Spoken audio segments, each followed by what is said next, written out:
Boa noite, pessoal, tudo bem com vocês? Sou o Rafa do canal Concorda com o Rafa. E o tema escolhido é a segunda temporada de Round 6, que estreou recentemente na Netflix. A temporada tem 7 episódios, a nota no IMDb continua uma nota boa, 8 de 10. Então vamos lá falar da segunda temporada, que termina da mesma forma que termina a primeira. O Ji-hoon não embarca no avião, e aí depois ele recebe uma ligação falando que ele devia ter entrado no avião. Depois a gente descobre que ele percebe finalmente que ele está com um dos chips, pega um estilete que compra na loja e corta e estava aqui preso na orelha dele. Depois que ele tira, ele vai tentando encontrar aquele cara de terno que oferecia o jogo e depois dava o cartãozinho para as pessoas serem convocadas para o jogo. Enquanto isso, a gente vai vendo que aquele policial, o irmão do Hwang, que é o Jun-ho, ele sobreviveu, ele se afastou do cargo dele e ele começa a ser guarda de trânsito, até que ele vê que aquilo ali não era vida para ele, e um dos companheiros dele acaba parando o Jin-hoon. Aí ele lembra desse nome, começa a pesquisar e vê que ele era uma daquelas pessoas que participou do jogo, que ele estava lá naquela ilha que ele está procurando faz anos, com um pescador que resgatou ele misteriosamente, que estava no lugar exato, no momento exato. Ele resgatou ele e ele vai fazendo amizade e vai 2 anos tentando procurar. Enquanto isso, o Ji-hoon vai tentando procurar aquele cara de terno que convoca as pessoas, vai pagando um monte de mafioso para procurar, até que finalmente eles encontram eles. Porque quando encontram ele, pessoal, eles vão atrás, tomam a maior surra e os dois são presos. E aí eles fazem um jogo de uma roleta russa, onde que o mais velho deixa o mais novo viver. E depois com isso, ele vai atrás do Ji-hoon e propõe também um jogo de roleta russa. E aí o Ji-hoon, como tem mais sorte que o cara de terno, ele acaba matando o cara de terno. E aí ele consegue um convite para ir para o jogo. E aí ele monta uma equipe, ele coloca um implante no dente, prestes com um rastreador, com certeza achando que ele vai deter finalmente os criadores do jogo da Lula. Só que não é bem assim, pessoal, porque os caras estão anos a luz na frente deles, eles estão sempre um passo na frente, tanto que eles conseguem o Ji-hoon entrar numa limusine, o Ji-hoon entra lá, ele vai conversando com o líder deles lá, e aí ele decide participar do jogo, só que a equipe que está seguindo ele, os caras são tão espertos que os atiradores de elite atiram nos pneus dos carros e eles não conseguem achá-lo. E aí com isso ele acorda novamente naquele dormitório, e quando ele acorda, ele vai estranhando por que não acharam ele, até que eles veem que o rastreador, na verdade o implante do dente dele, vai para dentro de um pote de isca de minhoca, e nesse pote eles já sabem que eles tiraram o rastreador. E aí o Ji-hoon, na primeira prova, que é aquela da batatinha frita, tiraram o chip do implante e ele pensa, eu tô ferrado agora, como que eles vão me achar nessa ilha? Ainda mais que são 6 dias de jogos, né? E aí tem novos participantes, ele é o último participante. E aí no primeiro jogo, como eu disse, é o batatinha frita. Muitos ficam naquela zoeira, porque não sabem que vai ter aquela matança. E aí o Ji-hoon vai tentando alertar que eles não podem se mover quando que a boneca fica de frente vigiando. Muitos não prestam atenção, começam a ser fuzilados, bate aquele nervosismo, aquele desespero. Mas ele consegue salvar vários, principalmente o amigo dele, aquele que ele tinha pedido dinheiro, do Junbai. Ele salvou a vida dele e ensinou ele pro jogo. E aí começa a formar aquele grupinho que ele já confessa que ele foi o grande vencedor e sabe qual será o próximo jogo. Só que antes, pessoal, em cada jogo, nessa segunda temporada, tem uma votação que, na primeira votação, eles continuam o jogo e aí vai pro segundo jogo, que eles acham que é aquele lá de ficar com um palitinho para fazer os negócios no biscoito, mas não é bem assim. O Ji-hoon fala isso para os caras, ele monta uma equipe, e aí quando que vai lá é outra brincadeira, que é uma brincadeira de criança coreana, que tem vários, tem até um peão lá, tem umas bolinhas, tem tipo uma peteca, e aí para variar, eles decidem colocar o tal do Hwang, pessoal, só que eles não sabem que o Hwang, que é o 001, é o líder de tudo, aquele cara lá que o irmão do Jun-ho, que ele está procurando ele se infiltra como 001. De novo tem um outro infiltrado que é o primeiro jogador.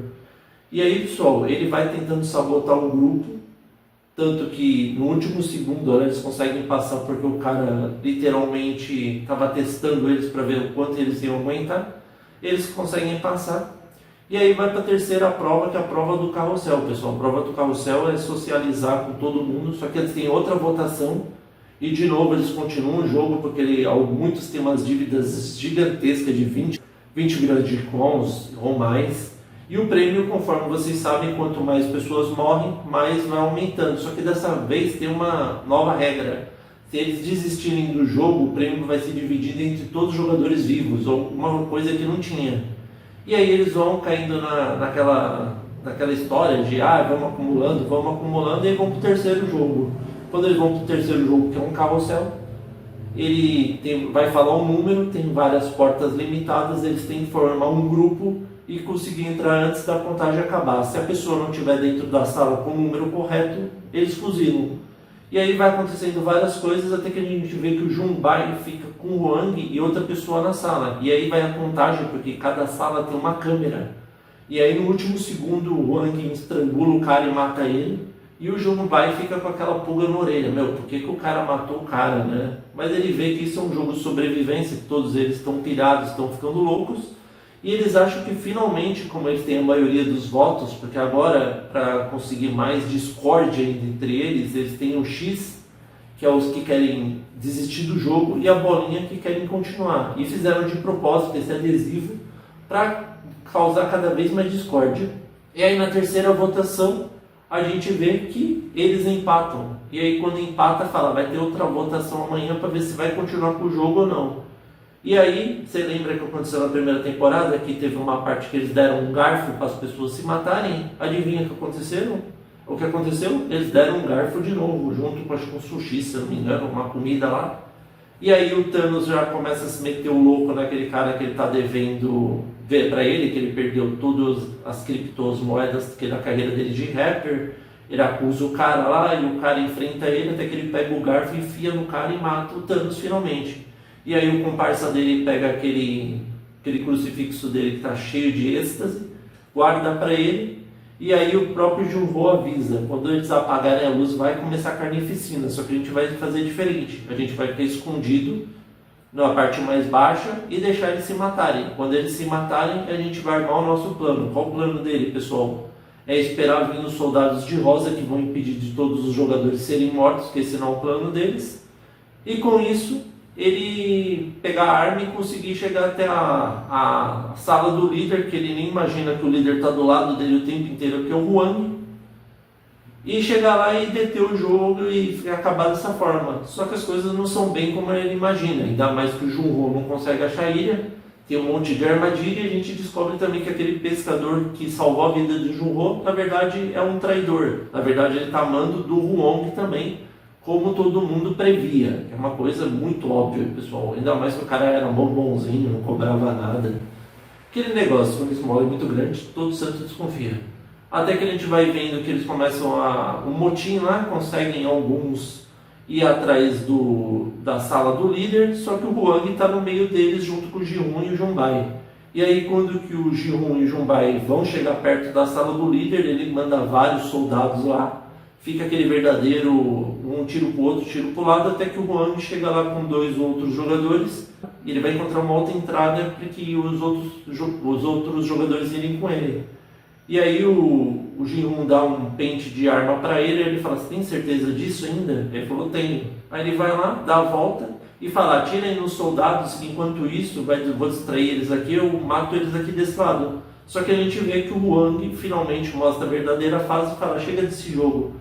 Ele vai lá, mata os 2 outros jogadores, o Ji-hoon, ele se rende, junto com o Jumbai, por causa que acabou a bala dele, não tem mais munição, e todos os outros estão sendo capturados ou mortos. E aí o que acontece? Ele está lá para ser preso de novo, até que o Huong, que já está com a máscara e o jeitão dele de líder, fala, as suas ações vão ter graves consequências, começando por agora. Ele pega a arma, mete um tiro na cabeça do Jumbai, que era o melhor amigo do Ji-hoon, e acaba dessa forma a temporada. Vamos para o que eu gostei e o que eu não gostei dessa temporada. Pessoal, comparado à primeira temporada, a segunda é muito fraca e deixa muito a desejar. Por quê? Porque a primeira teve aquela votação e depois não teve mais e não tinha aquele negócio de lenga-lenga de sempre ter a votação e aquele negócio de jogo justo, jogo honesto. Dessa forma não teve. Teve agora, todo jogo depois do jogo tem essa tal votação. E aí eles quiseram colocar os adesivos para causar discórdia e tudo mais. Pessoal, agora vou para a pérola da segunda temporada. O Ji-hoon se preparou 3 anos, fez tudo certo, né? E a gente vê que ele cai no mesmo bait dos jogadores 001. Para aqueles que não lembram, o 001 da primeira temporada era o líder, que era o velhinho lá, que ele morreu, que ele fez a aposta com o Ji-hoon. Ele fez, e depois ele acabou morrendo de doença, mesmo que ele estava com doença terminal, né? Estava prestes a morrer, se eu não me engano, ele estava com câncer. E aí o Ri-won, que é o 001, o Ji-hoon passa todas as informações para ele e se esqueceu do mero detalhe que o 001 sempre podia ser o líder ou o traidor, pessoal, ou seja, não tem muita lógica. Outra coisa, o pescador lá, todo mundo imaginava que o cara ali estava escrito que ele era traidor também. Como que os caras não percebiam que ele estava sabotando tudo, as armações, que o outro cara lá estava de conluio também com ele. Então umas coisas assim que deixou muito a desejar comparado à primeira temporada. Os personagens também dessa segunda temporada não foram tão legais quanto a primeira. Não é aqueles personagens que você torce para eles viverem. Não, você tá lá e fala, meu, se morrer ou não morrer, dá no mesmo. É um pior que o outro. Mas, como que eu falei, a nota no IMDb dela... Mas juntando a primeira e a segunda temporada dá 8. Eu dou nota 7 para essa segunda temporada. E aí, pessoal, vocês concordam ou não com o Rafa? Espero que vocês tenham gostado da análise. Novos inscritos sejam bem-vindos. Inscritos aí com isso. Continuem firme. Muito obrigado e até a próxima. Bom.